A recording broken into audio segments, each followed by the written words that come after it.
All right. And I'm back.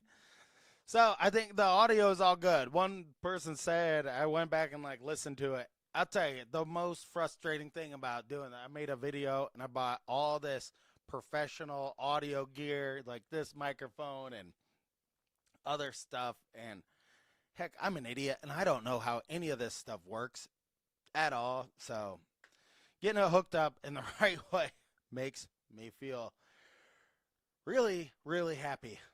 All right, we guess some people are coming back in here. I deleted that last video, but yeah, I think it's all good. So uh, we are going to get right into it because Mike Woodson, what we were talking about there at the beginning, this radio show has got legs like you wouldn't believe. I mean, the stories from that radio show, and they posted it. You can read the entire thing on 247 Sports. I'm not sure why somebody doesn't record this radio show, but what Mike Woodson said about Trey Galloway, he's defending Trey Galloway. A lot of people I've heard talking about that the past couple days. And then there's so much more confusion to talk about at the end of that Maryland game. I'm sure we're going to talk about it a little bit today, but there are people I've talked to this week that were at the game. It's like, has Mike Woodson lost the team entirely? There are people I talked to that are right behind the bench that said, so Mike Woodson and the assistant coach, I think Kendrick, I forget his name, but they were screaming at each other when they took that timeout right there. And what people told me was that one of them was saying we shouldn't have taken the timeout because you could see where Illinois was kind of a little bit out of sorts there, and maybe Miles Rice in the open court was going to be able to make a move on somebody in that Maryland game. That wasn't yet to be seen. But you got the two coaches screaming at each other. And so rather than getting a right play called right there at the end of that Maryland game, then if you notice, Brian Walsh got up off the bench and told Mike Woodson right there, was like, hey, it looks like he says, if you change the play, then you got to put in two new players. So the confusion from that Maryland game was definitely on full display. And then in the aftermath after that is just like Mike Woodson, he does not make things better for himself when he has a game like that. He doesn't really take any accountability. The players don't take accountability. So it's bad, it's bad, it's bad. I do not remember a week leading up to this Purdue game that's coming up where the fans could not be more dismal. I mean, I've talked to a few people that came in the store this week and different things, and it's I mean, most people are just like, we're gonna lose this game by 30 points. There is no doubt about it. So I don't know. I mean, is that what we're gonna see in this game, or do you think there is any fighting chance that the Hoosiers would even have to make this game close? If this game went down to the wire, that would be a great thing for this team. It was actually nice to see them play in the Maryland game and play hard. They did play a lot harder in that game. And I was just talking to my dad about this yesterday. It's like that the reason why that Maryland game was such a letdown was because you saw the effort from the players. I mean, we got blown out by other teams and gave no effort at all, and yeah, I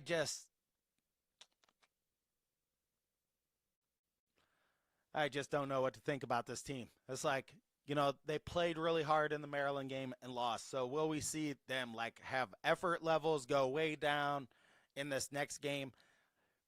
It's really hard to say because at Purdue, this is going to be ridiculously tough. And let me tell you, let's just talk about the history of the rivalry a little bit here. I got these stats pulled up here about we are still way ahead. We are still way ahead. Actually, we're about tied in a lot of different categories, but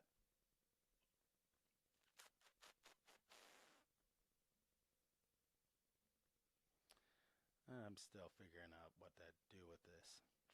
Here we go. The top line. That's the only one that matters.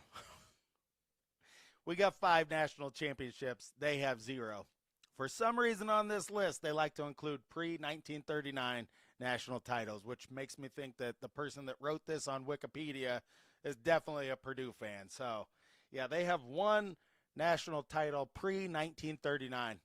A fun fact about Purdue, the first year Indiana got into the tournament, it was like Purdue actually let Indiana into the tournament. It wasn't Indiana's like right, but somehow that went down, and I don't remember the exact story, so I'm sorry, but it was like the first time Indiana got in, it was like Purdue let them in or something like that. But NCAA tournament appearances, how are we still so far? We're ahead by 6 on that, and we better get after that because, yeah, they've got about 6 years, and then they'll pass us in that department as long as but, you know, we're going to turn it around. We're going to start getting in the tournament. I can feel that coming on. NIT championships tied 1 apiece. NIT appearances 6-8. I know Purdue, when I was growing up, Purdue fans would always say, we won an NIT championship when NIT championships were more important than NCAA championships. Tell me, did any kids in your school say that to you? Because a lot said that to me. And, yeah, now that I have grown up, like, I don't think NIT championships ever were at the same level as winning the regular big tournament. 22-26 on the Big Ten championships. So Indiana's got to do some work there, and I mean we got 2 with Tom Crean in a time period where, you know, Purdue wasn't as much. They didn't have their full plan enacted until about the last 5 years. They've been really, really solid. But in Purdue, Big Ten championships, they've won 2 of those. And we know Indiana, they have just are awful in the Big Ten tournament. I mean, every year. I mean, could we get a different coach that maybe, I know the Big Ten tournament doesn't matter that much, but it'd be nice to see them make a run one time and just win it, just to show that they could do it. But I don't think we've had a team that could do it since maybe the 2002 team. Thank you, Steven and Todd. Thank you guys for being here. I know, I can't stop. You know, I think I'm going to, like, not watch the games, or, I mean, I'm still going to root for the team every game. It's just all there is to it. I got to. National Player of the Year, Purdue took a 1-up lead. So did Zach Edey win National Player of the Year 2 years in a row? Because, and I'm guessing that Indiana's was Talbert Cheney one time and Scott May the other time. And Big Ten Player of the Year, tied. Those are tied 6-6. But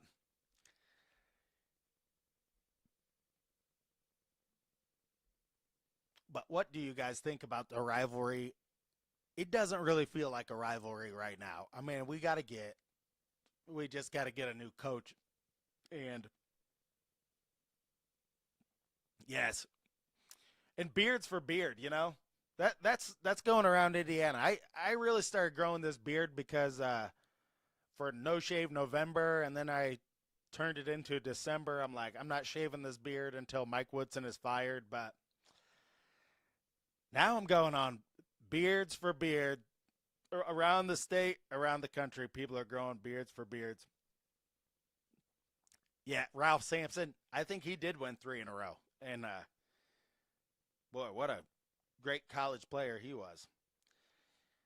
But this rivalry has just taken a turn for the worse. I mean, when I am 42, and I grew up in the 90s, and back then, I mean, when I watched this on TV, Gene Cady with that bad hair, I was always confused by his hair as a kid. I used to always ask people, like my parents, who has hair like that? Nobody in your right mind has hair like that. But, man, it's like, that was when it was just so intense. I mean, that you could just really sense.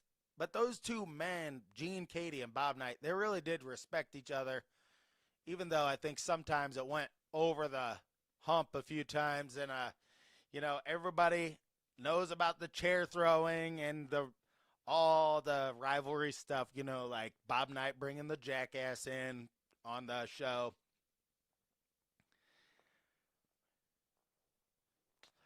Yep, I can sense that too. Like all of Purdue, they're just waiting to just kill us. And because of what our football team did to them, I could definitely see that coming. I could definitely see that coming.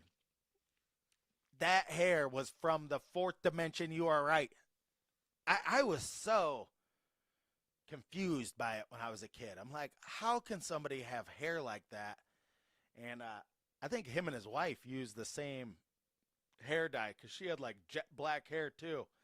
But man, those were the good old days. Those were great days. I remember one game specifically where it was like I don't really remember like all of the game what happened, but it was like at the end Todd Leary just took the ball and threw it straight up in the air. That was the year they won at Mackey Arena. It might have been like 93, 94. And Indiana didn't have like some great team. No, I agree with you, Todd. In the retrospect, Gene Katie was a great coach, and having that rivalry, that was a big part of it. And the rivalry used to be pumped up a lot more. Ever since Bob Knight left IU, a lot of like ESPN, they're like, it seems like ESPN is in more with the ACC and that stuff. And they really acted like, especially after Knight was gone, that the Duke North Carolina rivalry is so much bigger and so much better. That's not always the case. I mean, I think there are certain rivalries like the Ohio State Michigan rivalry in football, the IU Purdue rivalry in basketball. Yes, the North Carolina and Duke rivalry. Those are probably the top three. I can't really think of any others that really are that old school entrenched rivalries like in-state. I mean, right in-state where this is a basketball crazy state. That's the reason why. I mean, I always kind of thought of like North Carolina and Duke were secondary type of basketball schools. But that's just my opinion. I mean, like Duke is great because of their coach. When you think of all of the big time programs, and this is not just, I feel like Indiana fans get so much more hatred for being like lovers of Bob Knight. When you look at all of the great programs like North Carolina, Dean Smith is a legend there. You look at Duke, Coach K made Duke into Duke. I mean, really, and that's kind of what Bob Knight, he made IU into IU. All of these places, Gene Katie is the guy who made Purdue into Purdue. Like Purdue would not even be where it is now with going to the national championship game last year if it wasn't for Gene Katie, because he really elevated them through the 80s and 90s, like bringing it into that next stage. And I mean, the next stage was it being on TV more and them just covering it more. And it's,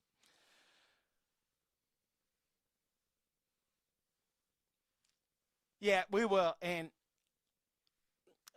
that's where I think if we get a better coach, we get a coach in here, and I'm not even worried about who we get. I mean, some people are really dead set on, a sure thing like Pearl, or I really want Chris Beard. Some people really want a proven guy. But if you look at what happened at Kentucky, I mean, Kentucky went after, they went after Drew, and they went after some of the top guys. But if you look where they are now, I mean, Kentucky and Louisville, brought in new coaches and have had really successful seasons. And I've been watching Louisville. It's just, Chucky Hepburn is just on one. And look, the guard play for Indiana is just lacking. Do you think it's all Miles Rice? Do you think it's him? Or, like, I could definitely see him playing better under a different coach next season. But, yeah, something else I wanted to bring up. The inbound play in the Maryland game, Rick Bozich said that was the worst inbound play he has ever seen at the end of a game in his entire life. I thought that was really telling. And does IU have any chance in this game coming up? Because I just don't see how it's going to happen. I mean, I think I see what everybody else sees, and it's that Braden Smith is like, he is a quarterback out there on the court. And the way that Indiana struggles to guard the three-point line, this guy is just going to be throwing behind his head passes around our guys. I just have a bad feeling. They're going to have to realize that, yeah, the first 10 minutes of this game is going to be extremely intense. If Indiana could get through that first 10 minutes and just kind of settle down and settle in the game and somehow then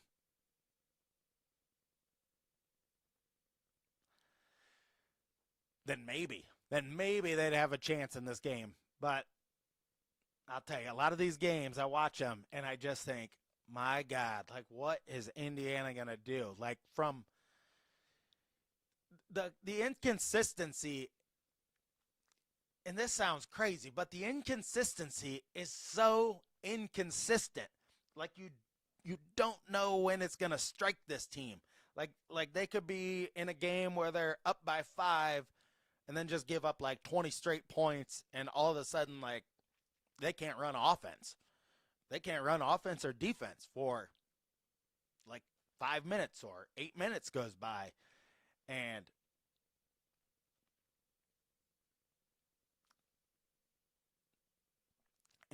that is just what I think we all see with this team, where, I mean, Purdue, they get beat at home by Ohio State. I mean, that's one of the other reasons I think it's going to be, there are not too many teams that are going to come into Mackey Arena and beat Purdue, and Ohio State did it. So what are the chances of two teams being able to do that within a 2-week stretch?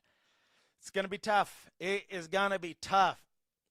I'm going to tell you, I hate that dance they do at Purdue. It's something. They all do this. They all do this, like, specific Purdue dance.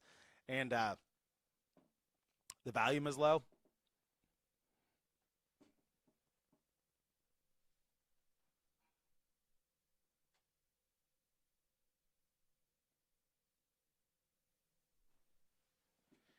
How about now? So I got all this professional audio equipment, so I'm still working on this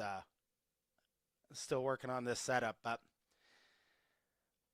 yeah, but this game has my brain definitely going nuts. Cause, well, the other thing, I mean, here's the thing about firing Mike Woodson, like, midway through the season. It's like, they got to pay him a lot more money if they fire him before the season. I mean, it almost is like, well, dude, you've been here. You brought these guys in. He's going to see him, like, out till the end of the year. And, I mean, unless things got really, really toxic in a way where I don't know what that would take. That would take, like, the athletic director seeing something that was happening that would be, like, beyond the level of repair. I don't know what that really takes. I don't know. I mean, what, like, other guys have been fired from jobs, like the guy at Ohio State. I don't really know what that whole situation was there because I wasn't following it, as closely as like I follow Indiana. But, a lot of people do want him fired. A lot of people see, would he get fired after the Michigan game or before the Michigan game, or unless he just steps down. And I don't think they're going to do that. I don't think they're going to come out and even say, like, well, he's going to be done. I could see him maybe doing that with like a game or two left, saying him just stepping down and saying he's done after this year. But I don't know. Mike Woodson is a pretty stubborn guy, so I could definitely see him not wanting to. Yeah, nobody. He has no fire or emotion during games. Yes, and I was just listening to. I don't know. You guys watch this show with Jim Coyle, I'm sure, because and just so you know, me and Jim, we may be on. We're trying to hook up, and I know he needs a producer for his show. So me and him, we may be doing something together. So Indiana Sports Connection, Indiana Sports Beat Radio, we may be. I may be helping him out on his show some. So I'll be looking forward to that. And I talked to a lot of you in the comment section on there too, and it's a great community on there. So stay tuned. That's just stuff, and I don't know if I was supposed to say that, but me and Jim, we've just been texting back and forth about some of the things that he needs to happen on his show and how I could help him out with that. So it'll be really good. But Mike Woodson, his like his overall energy level is just very, very, very low. I mean, in the press conferences, it's like not only does he not answer any of the questions at all, it's just you just get these humdrum, lame brain answers. And a lot of the Indiana fan base just does not like that at all. I mean, it drives people nuts. People want basketball answers to basketball questions, and Mike Woodson just gives you, well, we got to get over the hump, got to keep working, we got to keep trying, we got to keep, yeah, like everybody knows that. I mean, you're coaching a basketball team, but yeah, nickel stacker. Remember the Nebraska game last year? He got kicked out because he didn't want to be on the bench anymore. That was a straight up NBA guy. That was a straight up NBA guy move. I'll tell you, I've been working on this and trying to make this like pie chart of like all of the things that Mike Woodson has done to get himself fired. And it's like, here we go. I'm turning this. This is going to be the big board. But yeah, banning Brian Evans, true fans, doesn't answer the questions. I mean, bringing in the Hoosier hysterics and you know, just overall doing things that are detrimental to the program's health. I mean, banning Brian Evans, him over the summer, really getting into it with these Hoosier hysterics guys over nothing, over having an interview on your show. I mean, anybody that does anything in entertainment, I mean, you have Brian Evans on your show. He's going to say what he's going to say. You think you control what he says? I really do not take kindly to that type of hubris towards the media when you're not even understanding, like, you have a guest on, they're going to say what they want to say, Jim Coyle has Rick Bozich on. He has different reporters. They all have different opinions. They all work for different papers. They all do different things. But to think that you're just not ever going to be criticized and that what you're going to take from that criticism is that you're just going to bury people for criticizing you like that. I don't know. To me, I've worked with people like that. I've worked for bosses like that. And it's a toxic atmosphere to be in. The other thing people are really, really talking about is like the confusion with Miles Rice. I don't think Mike Woodson is coaching Miles Rice very well. I mean, when he says after the game that there was confusion and he didn't know what was going on, and you can see in the replay, Mbako is standing there with his hands up. Mbako doesn't know what to do. The ball's coming in, and I don't think he really realizes when he's like trying to protect himself right there, he's kind of throwing his player under the bus for no reason. And he should have just said, yeah, there was confusion. And there was confusion. Everybody could tell it. And everybody that was sitting behind the IU bench, that heard what was going on in the huddle, like all the players, and this was happening the entire game.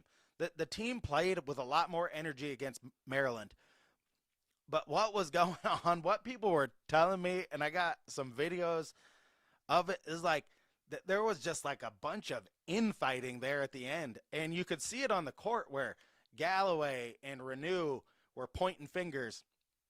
That's what kind of has me concerned about this Purdue game. It's like there's all this finger pointing. There was all of this, kind of bullshit that went down in the Maryland game. Then you kind of have like this aftermath where Mike Woodson says all these comments on this radio show. I mean, he's defending Trey Galloway and, kind of ripping on the fans again on there about that. And so I just look at just the overall health of this team. I mean, it is just not good. And it is just not going to get any better. I mean, it's just laughable at this point, because who in their right mind would think we'd be sitting here? Now, Indiana still has great opportunities to even get into the tournament. I mean, they play some of the hardest teams in these next 6 games. If they got 3 victories, and there are a lot of teams on the bubble line right now that just don't have enough quad 1 victories, and Indiana has a bunch of quad 1 victories right in front of them. Like, it's not going to take much. I mean, it's hard. It's crazy to say, because as bad as this team has looked, as bad as this team has played, if they could somehow get one of these wins. And look, here's something to think about. The year when Archie Miller got fired, they lost 9 games in a row, and they won a game at Michigan State. And I don't know, that could happen. But the only problem I have with this team is, like, I don't see them, like, stringing together multiple wins and multiple things. I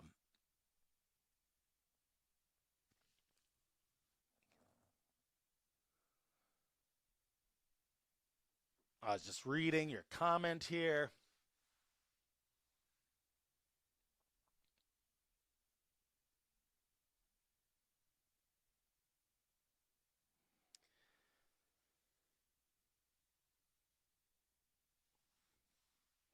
Yeah.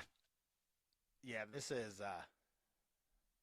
they need at least 2 of the next 4. You're right. And if they could win, if they could get a couple of quad 1 victories, the thing that really kills this team when you look back at it, and it's the exact same thing we were complaining about last year, is not getting quad 1 victories, or not quad 1 victories. I don't know what I'm saying. Is not beating these lowly teams by more than like 8 or 12 points. When you look back, they played this cupcake schedule early in the year, and you just cannot play these weak teams and then only beat them by like 8 or 12 points. And that ends up being a killer. Mike Woodson does not know how to make a schedule for a college basketball team. Like, you need to have some.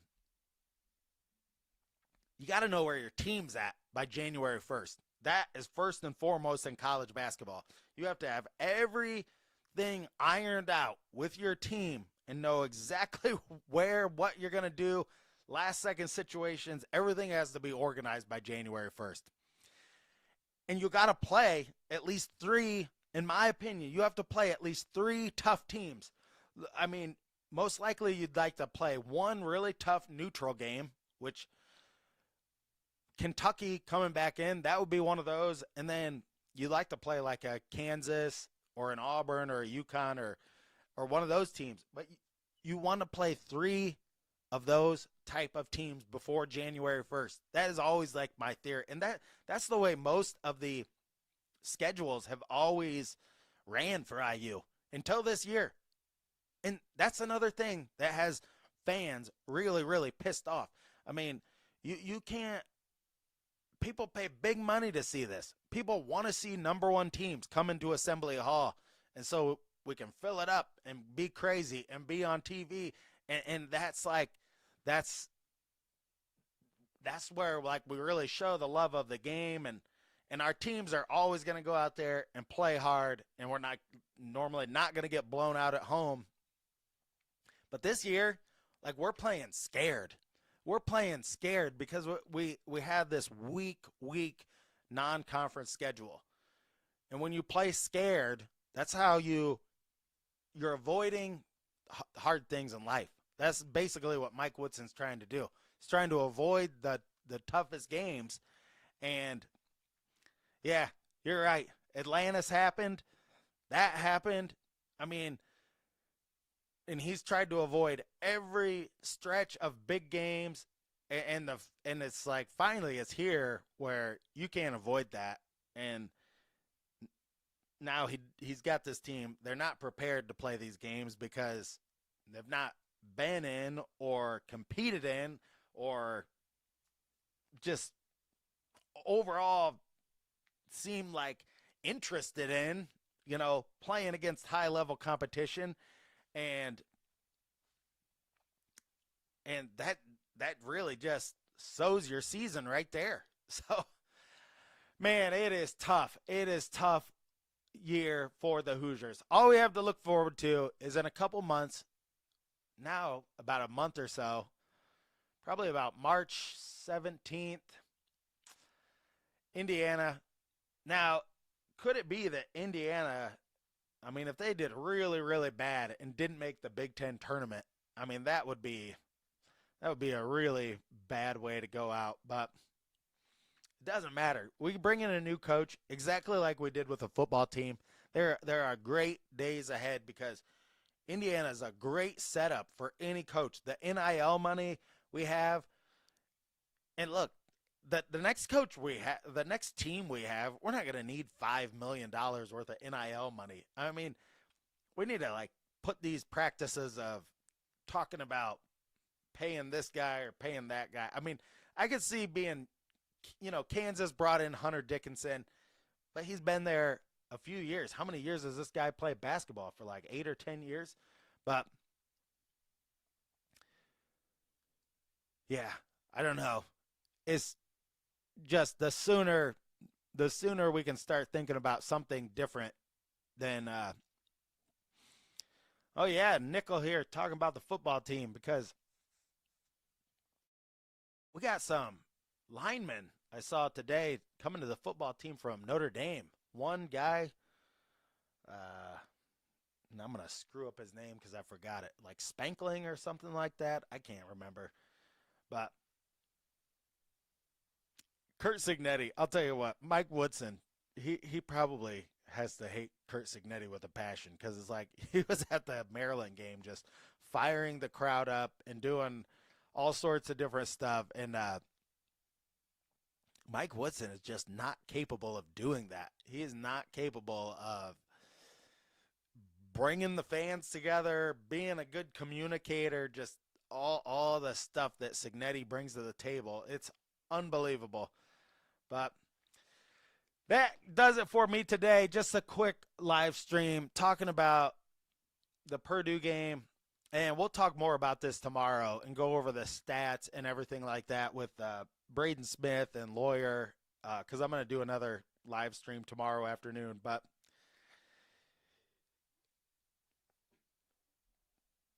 I do see, I don't know, just hang in there, Hoosier fans, because it's a tough year. It's a tough year for the basketball. I think our football team's going to be great this next year. But I knew this whole year, if you watched my channel last year, and I just thought this is how it was going to be. And it was almost like we're just in a lame duck. It's almost like you got a lame duck president. We got a lame duck coach, and that's just how it feels right now. It feels like we're just waiting for the inevitable pink slip to drop so that we can be on our way and find a new coach. And I can't wait for it. I'll be here for it. But the big rivalry against Purdue coming up today. Thank you so much for joining me on this episode of Indiana Sports Connection. Until next time, stay classy out there, Hoosier fans.